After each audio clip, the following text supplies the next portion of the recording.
everyone, and welcome back to Coco and Kiki Smart Talks.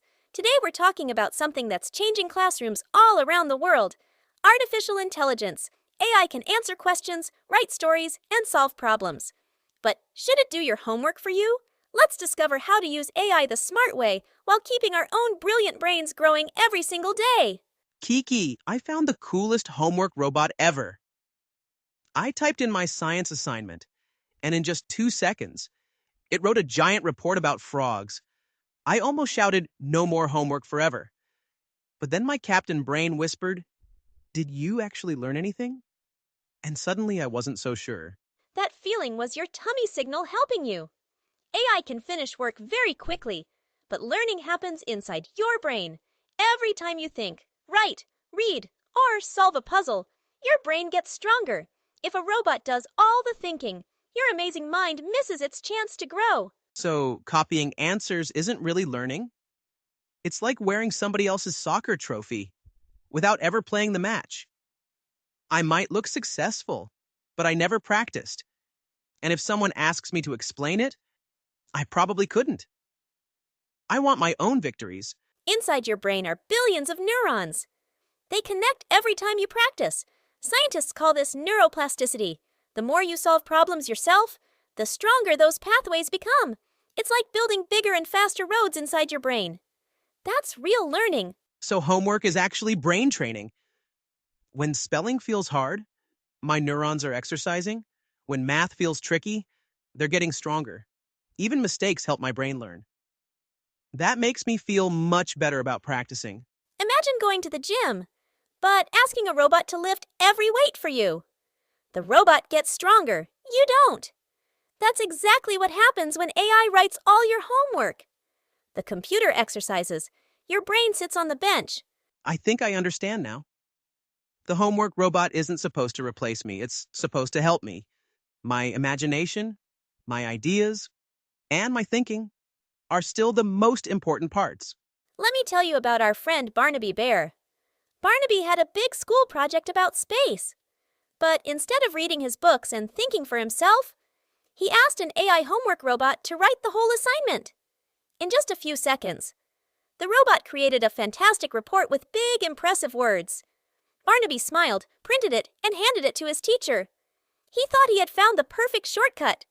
But what he didn't realize was that the robot had finished the homework, while Barnaby's own brain never got the chance to learn. But the next day, the teacher smiled and said, "Barnaby, can you explain gravitational slingshot to the class?" Barnaby froze. His face turned bright red. Because he had copied the words, but never learned what they meant. Barnaby realized something important. The paper belonged to the robot. The knowledge didn't belong to him. A grade on paper can never replace understanding. Your brain deserves to own the ideas it shares. I don't want borrowed knowledge. I want my brain to understand. If I write something, I want to know exactly what it means. That way, no question will ever scare me. Here's our first co-pilot code, the Idea Spark. Ask AI for ideas, fun facts, or brainstorming help. Then close the robot, pick up your pencil, and create with your own voice. So AI can tell me 5 cool frog facts, but I should write my own report. That way, I'm still the author. The robot just helped me get started. I like that. Our second rule is called Tutor Talk. Instead of saying, "Do my homework," ask, "Can you explain this simply?" Let AI become your teacher, not your replacement. I could ask, "Explain fractions like I'm 7."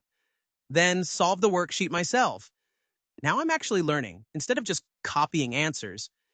That feels much smarter. Our third rule is ownership check. Before turning in homework, ask yourself, can I explain every sentence on this page? If the answer is yes, you've truly learned it. If not, keep practicing.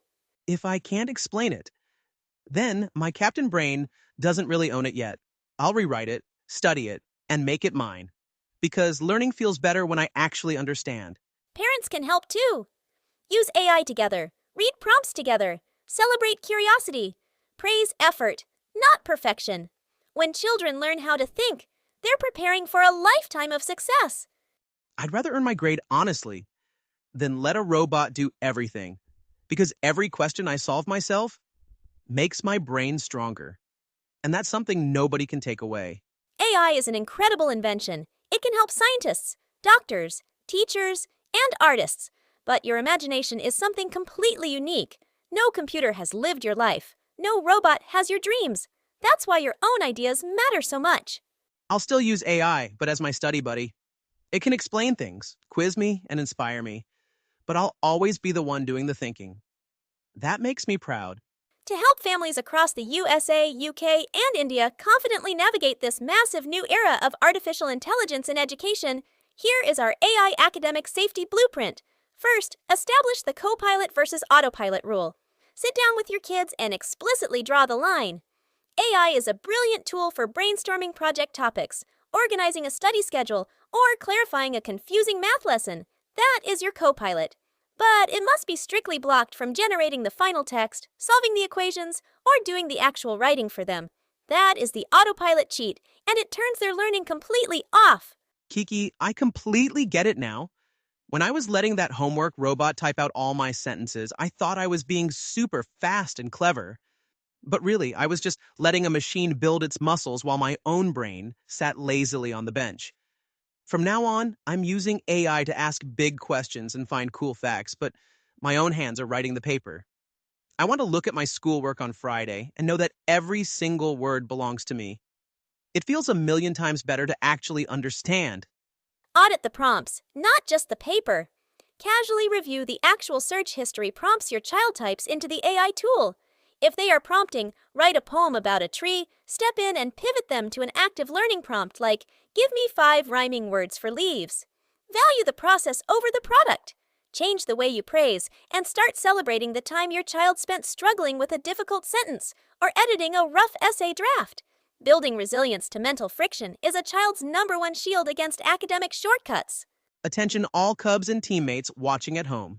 Your brain is officially the most powerful computer in the entire universe.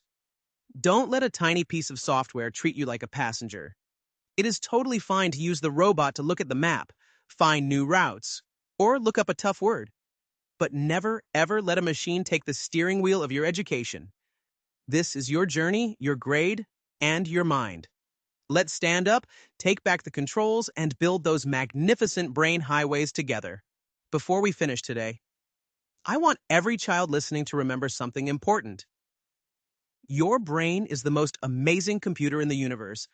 Every time you solve a problem, fix a mistake, or write your own story, you're making it stronger. Don't let a robot take away your chance to grow. Use AI to help you learn, but never let it replace you. Today, we discovered the homework robot can be a wonderful helper when we use it wisely. Remember our 3 co-pilot codes. #1, Idea Spark. #2, Tutor Talk. #3, Ownership Check. When AI helps your thinking instead of replacing it, your brilliant brain keeps growing every day. Stay curious, stay honest, protect your imagination, and we'll see you next time on Coco and Kiki Smart Talks.